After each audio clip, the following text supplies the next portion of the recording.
ہر روز وہ جی عمران خان غدار ہے، وہ کھڑے ہو کر لوگ کہتے ہیں کیا میں ذلیل ہو جاؤں گا؟ لوگ 50 سال سے مجھے جانتے ہیں، کیا وہ مانیں گے کہ عمران خان غدار ہے؟ کیونکہ ذلت اللہ نے انسان کے ہاتھ میں نہیں رکھی۔ آپ سب کو اس پہ اعتماد ہونا چاہیے۔ اپنے اعمال سے انسان اپنے آپ کو ذلیل کرتا ہے۔ اللہ کبھی اس آدمی کو ذلیل نہیں ہونے دیتا جس کو دوسرا آدمی بدنیتی سے دوسرے انسان ذلیل کرے۔ یہ دنیا کی تاریخ ہے، نہیں تو ہر طاقتور آدمی عزت دار ہوتا اور ہر بیچارہ کمزور ذلیل ہوتا۔ اور تیسری چیز رزق۔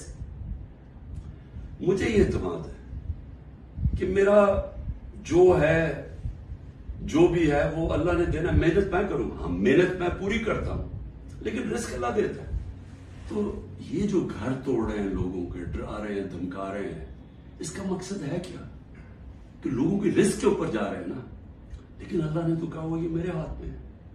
تو یہ جب آپ کو ان 3 چیزوں کے اوپر ایمان ہو جائے گا کہ قرآن میں واضح لکھا ہوا ہے، یہ آپ کو آزاد کر دینے کے خوف سے۔ یہ جو خوف کے ذریعے غلام بنایا جاتا ہے، اللہ نے یہ 3 چیز اپنے ہاتھ میں اس لیے رکھی ہیں کہ انسان کی غلامی نہ کرے، کیونکہ آزادی کو سب سے زیادہ اہمیت ہے۔ اپنی آزادی کے لیے جو مرتا ہے اس کو شہید کا رتبہ دیا ہوا ہے، جہاد ہے وہ۔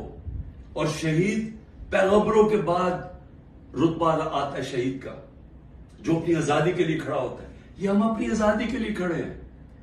یہ ہے ایک طرف ہے ان کی انسانوں کی غلامی، یہ جو ظلم کے ذریعے کر رہے ہیں، اور دوسری طرف ہے انسانوں کی آزادی اور ایک عروج اور پرواز اوپر۔ اور وہ پاکستان جو بننا چاہیے تھا، جو چھوٹے سے قبضہ گروپ نے ہمارا ملک نہیں بننے دیا۔ اس لیے میں آج آپ سب کو کہنا چاہتا ہوں، مشکل وقت ہے، آزادی کے لیے قربانیاں دینی پڑتی ہیں۔ ہم سب، میں تیار ہوں قربانی کے لیے، میں اپنی سب سے بڑی تو جان کی قربانی ہے نا، میں اس کے لیے تیار ہوں، لیکن میں کبھی کسی صورت ان کی غلامی قبول نہیں کروں گا۔ اور میں چاہتا ہوں میری قوم، آپ بھی تیار ہو جائیں۔ 20-15 ہزار لوگوں کو جیل میں ڈالا ہے نا، ہم 23 کروڑ لوگ ہیں، کیا 15 ہزار کو سامنے رکھتے ہوئے 23 کروڑ لوگوں کو غلام بنا دینا انہوں نے؟ تو آپ نے کسی صورت یاد رکھیں، یہ اب 2 رائے ہیں۔ ہم نے اگر اپنے اس وقت اس خوف کے سامنے جھک گئے، جو یہ کوشش کر رہے ہیں، یاد رکھیں آپ کی آنے والی نسلیں آپ کو معاف نہیں کریں گی، کیونکہ اس ملک کا پھر کوئی مستقبل نہیں ہوگا۔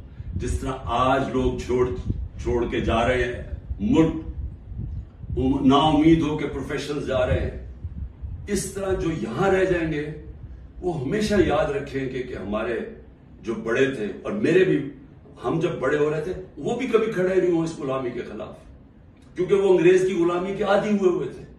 تو انگریز آزادی تو ملی نہیں صحیح طور پہ، ہر وقت طاقت کی غلامی کی ہے یہاں اس ملک میں۔ یہ ہے وہ وقت ہم اپنی حقیقی آزادی کے لیے جدوجہد کریں۔ کبھی آپ نے اس سے پیچھے نہیں ہٹنا۔ شکریہ۔